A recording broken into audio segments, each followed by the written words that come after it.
Hi, Eloise here. We've got Breakthrough coming up. Woohoo! I'm very excited. So, for those curious about it, Terry-Ann, explain all about Breakthrough. All about, well, we need to shorten that. Let's at least go to one subject. Now, one of the things that's so difficult is to describe Breakthrough because it's constantly evolving as I shift in my experiences, and even the changes in me. I begin to see Breakthrough so differently. If I look back at the lady I was, the gal I was at 45 years old, beginning Breakthrough, and here at 61 years old, I see it totally differently. So Breakthrough is, the phrase we use is a shift in perspective on conflict, or the healing nature of conflict. So I'm just going to cover, what does that mean? Well, one is we're very tunnel visioned with our convictions in life. We have a ton of convictions, and we're tunnel visioned. So the moment someone kind of pokes their finger, we call that the trigger, our convictions, we explode internally, and we call that, or internally or externally, and we call that the overreaction. It's not a reaction, it's an overreaction. So, where I've come to recently is that overreaction is an indicator that something inside me is hurting. So I'm traumatized internally, right? And so is everyone else, even if it's unbeknownst to us, right? We have these internal traumas, and they start so young. I always talk about, you might see quite a few of my videos.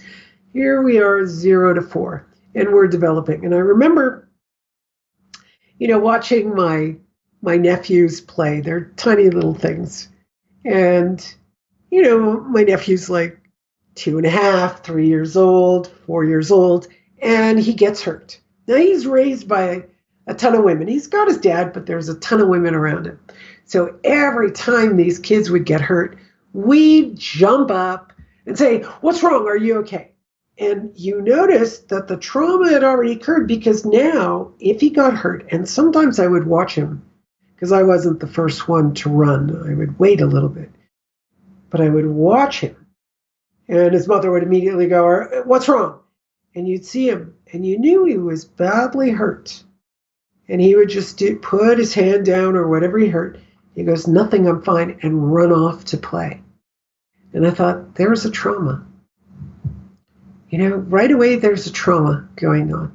It's fascinating. Now, a lot of you might be thinking, what kind of trauma? Well, the belief systems, the identities are already formulated. And this is where those wounds are. We're identified very, very strongly with something. And recently I've just been considering, these are some of my ideas that have come up over my own experiences of seeing my identities, is as though, yes, there's a wound, but that wound possesses me.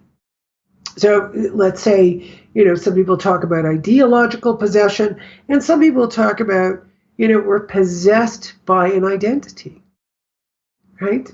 So maybe going to Carl Jung, he talks about anima possessed or animus possessed. I'm probably taking it a little further. I'm not that familiar with how many people talk about identity possession. But for me, it's clearly very strong. I'm possessed by an identity. And, my curiosity and why I continue this work is that I always wondered how I could see the identity I'm possessed by. How am I going to see it? It's so part of me.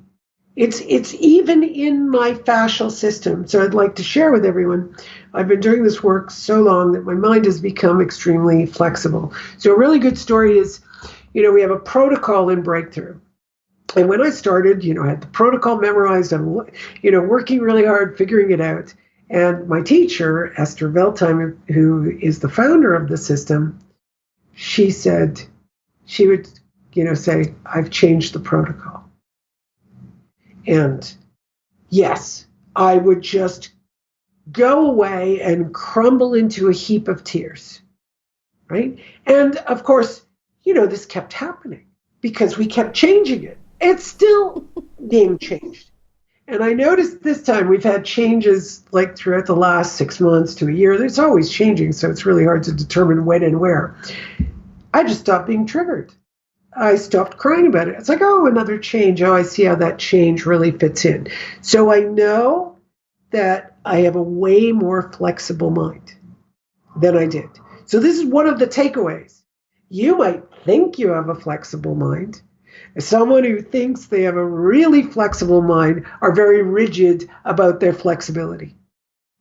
We don't have flexible minds. Why? We don't use our minds for what it's designed for. And you'll have to take the course to start exploring what is the intellect, what is it used for, what is its function. You can think about that on your own. I'm not going to go through that today. But once you learn how to use the intellect properly, for what it's designed for, there isn't like some external idea of how the intellect's used. You know very well because you were a child. And little kids at 8 years old use their intellects until it's tamped down, right? The parents say, oh, be quiet. Oh, you ask too many questions. Oh, just because. Then the intellect tamps down. The kid's got to figure it out and makes assumptions about the world because we're not honestly seeking the truth. My nephews, they used to come up to me and say, oh, Auntie Terry, what does this mean? And I go, I have no idea. Let's go online, or in those days, it wasn't always online. It was, let's get the computer, or let's get some books out and research, and we would talk about it and say, oh, what do you think about this? And what do you think about that? And I don't know about this, or I don't know about that. And of course, it became a habit, right? They would always come to me in those days to ask, and one of the things they said is like, we know you. I mean, we ask you a question, you're going to do the research, right? So we know we can count it. You're not just going to make it up from your head. And I thought that was so funny. I just thought, oh, that's so weird, that's what they think of me, right? She's the one who's going to go research things. So here we learn to use the intellect properly, or remember, because this is an unlearning process we do in BreakThrough. So we actually remember how it used to be when we were kids, when we didn't have all these assumptions about ourselves and life. And we're able, even though the identities are there, we're able to have the experience of more flexibility. The traumas are already occurred by the time we're 8. They actually occur, before 4 years old. And, we're out there with these traumas. But what happens to us as adults, or what has already happened to us, is we've built up all these belief systems and we need to unlearn. And as we unlearn, as we question them and see that they're not true, we see our paradoxes, we see our contradictions, we see our convictions don't make any sense. It's very clear. Everybody who's asked these questions, they come up with their answers and they look and they go, oh, wow, I didn't know. Look at that. Look how I'm contradicting myself. And they feel relief. But that's not the end of our work. The next part of our work is to see the identity that is always being stirred up when our convictions are triggered. So the moment one of my convictions are triggered, like I said, you got a narrow focus and somebody comes in and pokes your conviction. It's not just the conviction. The real culprit is the wound that rises. That's what's always being triggered. And we're always trying to push it back down as though that's going to save us, but it's never going to save us because we need to bring it to the light. So as I was saying, to share my experience, I've been doing this for years, so the flexibility has improved, worked through so many belief systems. It's flexible, but my body isn't. I have difficulty walking. Yes, okay, I have some physical deformities. Okay, that's fine. All right, there's some physical deformities. But why the stiffness? Sure, you could say the concomitant factors are because you have these particular deformities in your spine. Why does it improve Why does it get better? So I kept asking myself, how could it be that I'm so inflexible in my body, but the mind is so flexible now. And this recent moment, and I'm hoping makes me tear up a bit because this is very recent, that I've seen the possession of my identities. And one of them is I am caring. This identity just shattered last week. Cool. There's the one of I work hard. I mean, that's not clearly an identity, but the word hard worker. Saturday's child is hard at work. I'm a Saturday's child. I was reinforced all my life telling me that I'm a hard worker. I have a friend who said, "You're my superhero. You're my hero, the way you work." And all of it was reinforced. And it came to a culminating end where my body became so stiff. This is only a few weeks ago. So stiff.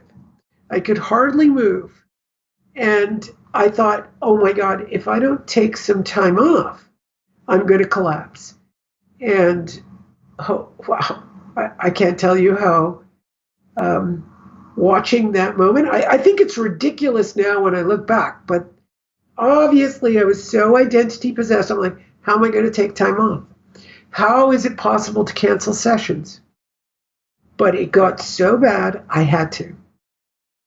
And this is only 2 weeks later, and I am ready to give up more and more of my work. So the identity is now disassociating, and it's becoming, oh, that has nothing to do with me. No, my caring is sticky. My caring is identified. So obviously it is unhealthy for me and likely unhealthy for others. And as I changed all of this, not only were people, and this happened many times in my life, not only were people gracious about the changes, they're very happy about it. They're like, oh, that pleases me entirely. And they're huge changes. Huge changes. Well, for me, they're huge. Just letting go of a ton of stuff that I would do for my clients, and my health was deteriorating the more I was doing for them. So, and to cut it out, I thought it was impossible. But when I realized this identity was stuck to me or possessing me, and it started to break apart.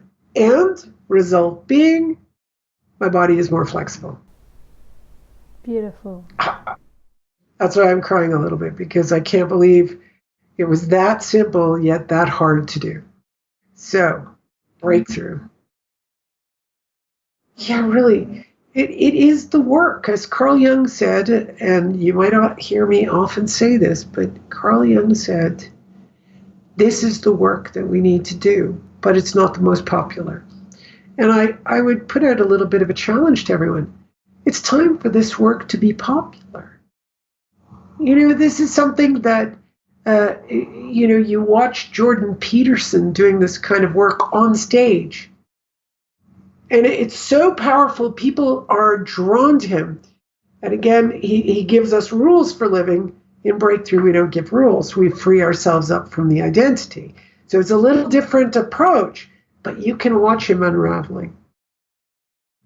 And that's beautiful, but that's not the work that the audience is doing, right? And in our work, in Breakthrough, it is interactive. You are doing the work. It's not listening to me lecture. That's why it's so hard to talk about it, because it's experiential. I'm not going to sit around and tell you what things are. We're going to question together. And the journey of questioning together, even though we've seen the same question, like what exactly is a trigger? And I've heard it over and over again. But how beautiful. Every session I do, every class I do, there's always some jewel that rises to the surface from that child part of us that clearly knows the truth about us as humans, but we have forgotten. We're laden under these intense convictions that are basically, I just worked with a woman today who said, oh my God, these identities. So the first question, she said, I need an identity. And I thought, well, I'm not going to tell her she doesn't need one, but let's go through it.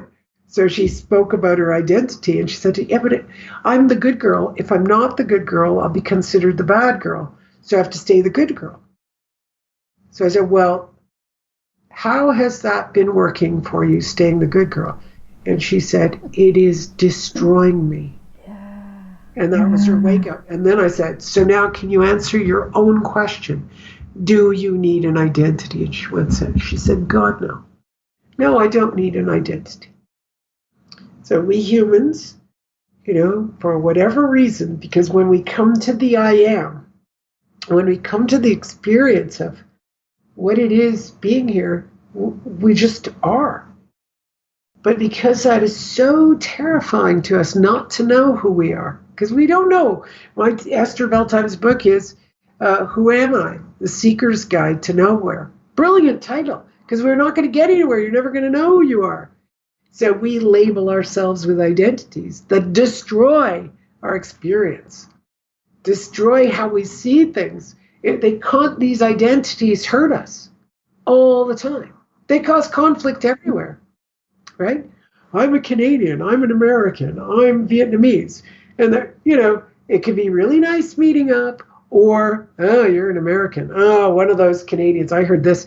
Oh, you Canadians, you have your flags all over the place. Why do you people do that? Why do you have flags all the time on your backpacks? And one person turned around as this I wasn't talking. I was like, I don't know why. And they said, you know why? Because it makes you different from your little flag. And I was like, oh, that's a good one. Good one. You know what? Maybe some Canadians don't want to be considered Americans. I don't care, so that didn't come up for me. I don't care if you think I'm American or Canadian. What do I care? I don't care if you think I'm Greek or Chinese or Indian. I mean, I've been called so many different, oh, you must be Italian. Oh, you must be Spanish. Oh, you must be Greek. Oh, you must be Persian. Oh, you must be... Some people thought I was Indian when I was in Asia. They said, oh, you're an Indian, especially when I had a tan. And I'm like, no. I've been here, the native peoples, when I went up north to work with some native peoples, I used to wear my hair back in a braid, really tight against my head. Everywhere I went, they asked me what my treaty number was, and I'd say, "Oh, I don't have a treaty number." They said, "Girl, you better get your treaty number." And I go, "But I'm not native." And they go, really? Really, you're not native? I go, "No, I'm Greek." It was quite hilarious. So, yeah, our flexibility. So, if you want to work on flexibility, if you feel like you're triggered, things set you off. They set you off. That your convictions, that you're arguing with your kids because your conviction versus their conviction, or they've got to learn. They've got to learn what my fears are. And if you think about it, the horizontal mind is paranoid and fearful. Paranoid and fearful, that horizontal mind. Every time I look at the horizontal mind, it's always in massive fear. So part of breakthrough is coming to the vertical. And from there, we can answer honestly. But when we're in the horizontal mind, the past, present, future, my past is who I am today, another identity, another problematic, rigid view of the world. So if you're ready to do this work that is such a gift to yourself, such a gift. I think most everyone, I can't say, I tend to trigger people often. So some people, can remain triggered after the course. But if you really just love the idea of unlearning and almost like taking a bath and cleaning off all the dirt you learned, come. You want to unravel your identities. If those of you understand what that identity possession is, everyone's going to do it. But if you understand what that is, this is the place to come. And you'll learn how to use your intellect in a different way. You'll learn to use your intellect. It'll support your intuition. You'll feel more anchored, more grounded in life. Your practical actions will come up instead of these impractical, nonsensible. Often people justify their impractical action. I've heard it over and over again. Oh no, but I was justified. Okay, you're happy with it, let's go. Well, I'm not happy with it. Well, then you're having an overreaction. It's not a practical or sensible action. Yes, it is a practical or sensible action. Well, then we can't continue the work. So if you see your actions, whether you're triggered by someone outside or you could trigger yourself. I don't know about you, Eloise, but, I can be triggered by the outside, but I trigger myself more than anyone. So, yeah, I didn't mean to get so involved, but hopefully you enjoyed that and you would like to free yourself from the imprisoning mind and those identities, those traumas, those wounds you got in childhood. Here we go. It's a wonderful, wonderful, gentle, beautiful journey. And you'll just feel like, most people feel like they took a bath like a newborn. It's quite beautiful. Cool. So join us. Thank you, Eloise. Thank you.